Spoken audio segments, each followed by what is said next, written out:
गजमुखमारूढा देव्यः क्रोधसमाकुला शङ्खं चक्रं गतां शक्तिं हलं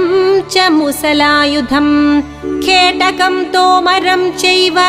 परशुं पाशमेव च कुन्दायुधं त्रिशूलं च शार्गायुधमनुत्तमम्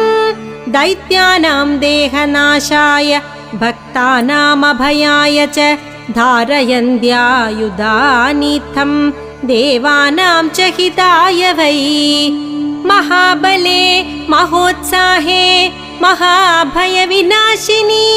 त्राहि मां देवि दुष्प्रेक्ष्ये शत्रूणां भयवर्धिनी प्राच्यां रक्षतु मामैन्द्री आग्नेयाम् अग्निदेवता दक्षिणे चैव वाराही नैऋत्यां खड्गधारिणी प्रतीच्यां